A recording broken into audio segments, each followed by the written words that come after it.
Assalamualaikum Bu Herna. Waalaikumsalam warahmatullahi wabarakatuh, Bu Syarifah. Maaf nih Bu Herna mengganggu waktunya. Iya, nggak apa-apa. Berhubung kepala sekolah sedang di luar, Iya. jadi Ibu sebagai PLH kepala sekolah, jadi kami CGP diberikan tugas untuk mewawancarai pemimpin, Iya. boleh kepala sekolah maupun wakilnya, begitu ya Bu. Ya, baik Bu. Nah, ini wawancara ini adalah tentang pengambilan keputusan, Bu. Bisa kita mulai sekarang, Bu? Bisa. Oke, kita mulai. Oke. Saya mulai ya, Bu. Iya, oke. Pertanyaan pertama, selama ini bagaimana Ibu dapat mengidentifikasi kasus-kasus yang merupakan dilema etika atau bujukan moral?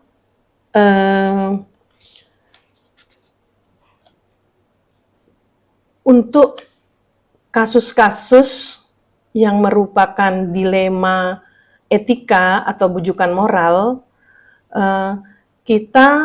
saya harus benar-benar memperhatikan tiap permasalahan tersebut.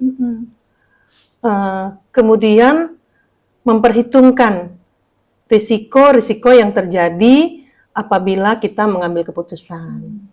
Jadi permasalahannya harus diperhatikan benar-benar permasalahannya dulu, baru nanti kita memperhitungkan risiko-risiko yang akan terjadi ketika kita mengambil keputusan tersebut. Iya, berarti misalnya kita ambil keputusan yang A, berarti kita perhitungkan juga untuk yang B. gitu ya, Iya, Bu, betul Bu. Iya. Oke. Selanjutnya Bu, selama ini bagaimana Ibu menjalankan pengambilan keputusan di sekolah, terutama untuk kasus-kasus di mana ada dua kepentingan yang sama-sama benar atau sama-sama mengandung nilai kebajikan?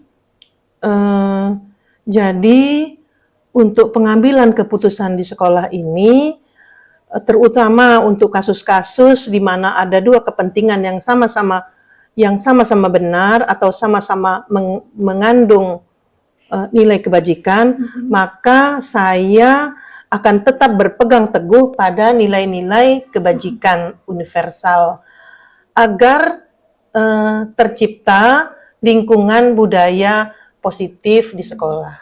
Ya, baik, Tuh, Bu. iya, Bu. Selanjutnya Bu, langkah-langkah atau prosedur seperti apa yang biasanya Ibu lakukan selama ini? Ya, baik. Langkah-langkah atau prosedur yang biasanya saya lakukan, pertama, menimbang dulu permasalahan tersebut. Setelah itu baru saya menentukan siapa yang terlibat dalam permasalahan tersebut. Setelah itu baru dikumpulkan fakta-fakta yang terkait dengan permasalahan tersebut. Jadi begitu, Bu. Berarti penting juga mengumpulkan fakta-fakta ya, Bu? Iya, sangat penting. Kan kita tidak boleh mengambil keputusan sendiri. Fakta-fakta bisa diambil dari berbagai pihak, gitu. Gitu ya, Bu. Iya. Selanjutnya, Bu, hal-hal apa saja yang selama ini Ibu anggap efektif dalam pengambilan keputusan pada kasus-kasus dilema etika? Oke, baik. Menurut saya yang dianggap efektif dalam pengambilan keputusan pada kasus-kasus dilema etika itu saya tetap berpegang teguh pada keputusan yang berpihak pada siswa. Seperti tujuan sekolah ini ya, Bu, ya? Iya. Berpihak kepada siswa. Iya, betul sekali. Sebab yang kita urus itu adalah siswa, gitu. Iya, karena sekolah ini kan seperti jasa dan siswa itu adalah customer-nya. Betul sekali, Bu. Iya, jadi berpihak kepada siswa. Betul, Bu. Iya. Oke. Hal-hal apa saja yang selama ini merupakan tantangan dalam pengambilan keputusan pada kasus-kasus dilema etika? Iya, tantangan pasti ada. Jadi yang merupakan tantangan dalam pengambilan keputusan yaitu satu, ketika keputusan yang saya ambil tidak dapat diterima oleh orang lain. Ketika keputusan tidak dapat diterima orang lain karena perspektif tiap orang tentu berbeda-beda. Baik menurut saya belum tentu baik menurut orang lain. Itu, Bu. Pikiran setiap orang kan berbeda-beda, iya, gitu, Bu. Selanjutnya, Bu, apakah Ibu memiliki sebuah tata kala atau jadwal tertentu dalam sebuah penyelesaian kasus dilema etika? Apakah Ibu langsung menyelesaikan di tempat atau memiliki sebuah jadwal untuk menyelesaikannya? Ya, baik. Bentuk atau prosedur seperti apa yang Ibu jalankan? Oke, baik Bu. Saya tidak mempunyai jadwal. Apabila kasusnya dapat langsung diselesaikan, maka langsung diselesaikan saat itu juga. Saya berusaha tidak menunda-nunda permasalahan. Kemudian apabila permasalahan tidak dapat langsung diselesaikan, maka saya akan berkoordinasi dengan beberapa pihak yang terlibat. Misalnya dengan teman-teman guru, dengan orang tua siswa, kemudian dengan pihak komite, atau lingkungan masyarakat sekitar sekolah, gitu Bu. Jadi semua kita harus libatkan, gitu. Musyawarah itu penting ya Bu? Iya, itu penting. Penyelesaian. Penyelesaian kan tidak boleh kita ambil sendiri keputusan, kan Bu? Benar. Oke.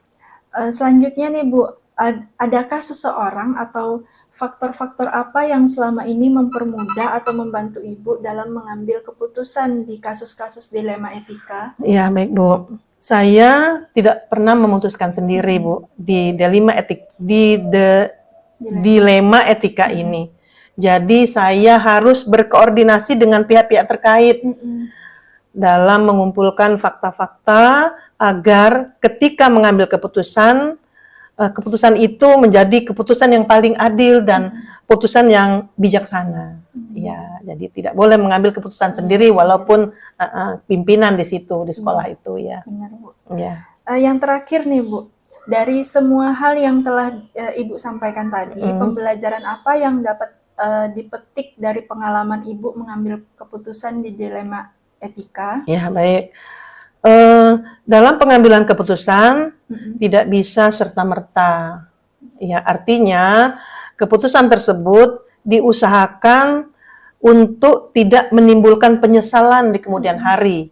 Serta tentunya keputusan tersebut haruslah berpihak kepada siswa dan warga sekolah. Ya, gitu.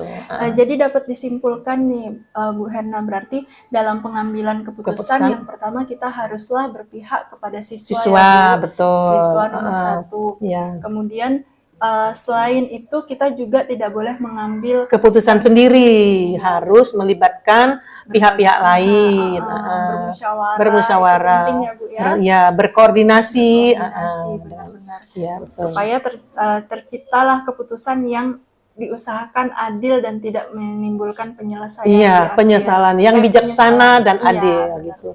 Jadi harus ada orang tua siswa, ada guru, ada siswa itu sendiri, supaya keputusan itu, ya itu tadi menjadi keputusan yang adil untuk terutama kepada siswa. Begitu Bu. Baik Bu Herna, sangat menarik nih wawancaranya. Terima kasih. Sama-sama Ibu. Sudah diberikan kesempatan untuk mewawancarai Ibu. Sama-sama Ibu. Sudah diberikan waktu juga. Iya. Maaf mengganggu waktunya Bu Herna. Gak apa-apa Bu, senang diwawancarai. Saya akhiri ya Bu. Assalamualaikum. Waalaikumsalam warahmatullahi wabarakatuh. Sukses ya.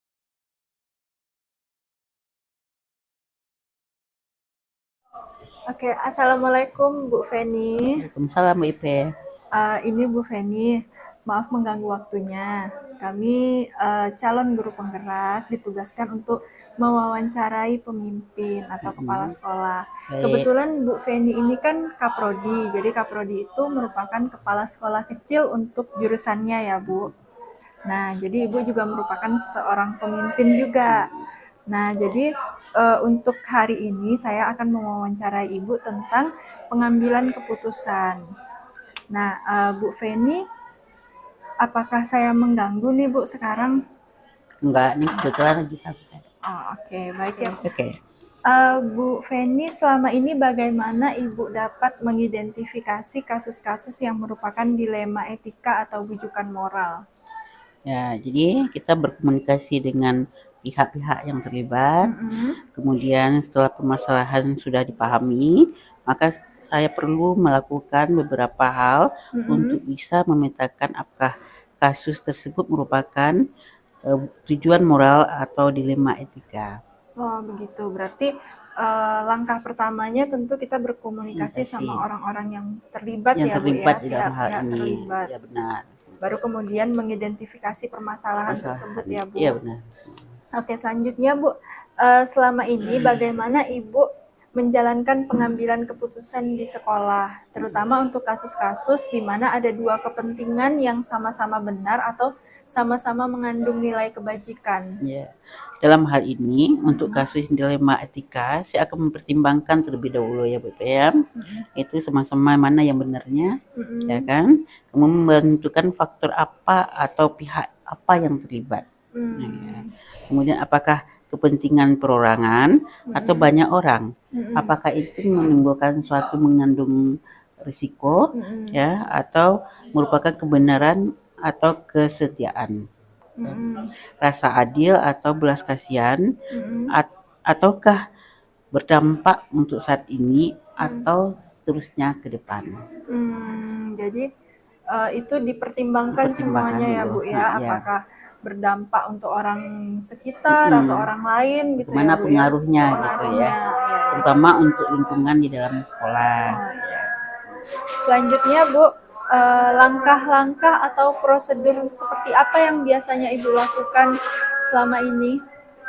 Iya, suara hati dan nalar harus dijalankan ya. Jadi mereka itu harus antara hati dengan nalar itu harus seimbang ya untuk menyelesaikan suatu kebenaran yang paling kecil.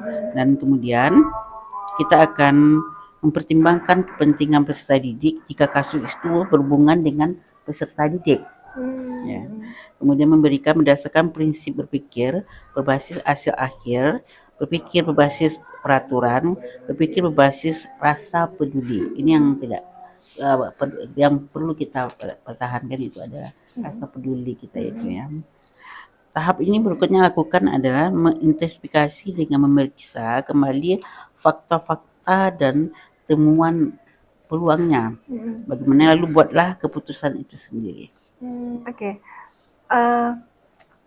Baik Bu, berarti kita harus mempertimbangkan berpikir dengan fakta-fakta itu ya Bu ya. Jadi berpikir berbasis rasa peduli, kemudian berbasis masih banyak pertimbangan lah. Pertimbangan ya. Sebelum mengambil sebuah keputusan. Iya ya. Selanjutnya Bu, hal-hal apa saja yang selama ini Ibu anggap efektif dalam pengambilan keputusan pada kasus-kasus dilema etika? Ya, kita tetap berpegang teguh terhadap keputusan yang kita ambil tersebut ya. Terutama keputusan yang berpihak terhadap murid kita. Berarti kita tetap harus mengambil keputusan yang berpihak kepada murid ya Bu ya. Iya. Baik, hal-hal apa saja yang selama ini merupakan tantangan dalam pengambilan keputusan pada kasus-kasus dilema etika? Ya, kita harus bagaimana menyederhanakan pokok-pokok permasalahan itu. Ya kan, kita ambil yang lebih sederhananya sehingga itu akan mudah kita untuk menyelesaikan suatu permasalahan. Berarti kita lihat hal simpelnya dulu ya. Simpelnya dulu sehingga kita nanti bisa membangun sebuah kebijaksanaan.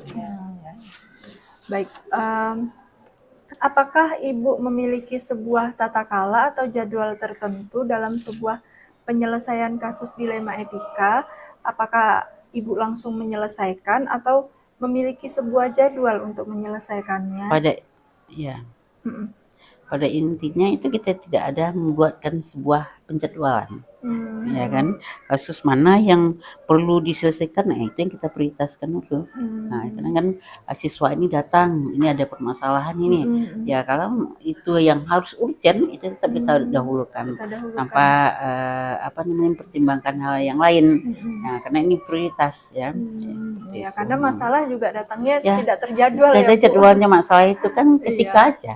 Kadang sedetik pun ini kalau udah dapat telepon informasi ya kita siap untuk menyelesaikannya. Baik itu permasalahan itu datang ketika siswa kita berada di dalam internet sekolah maupun mereka itu berada di luar sekolah. Misalnya lagi PKL gitu ya, dan Bu. sebagainya.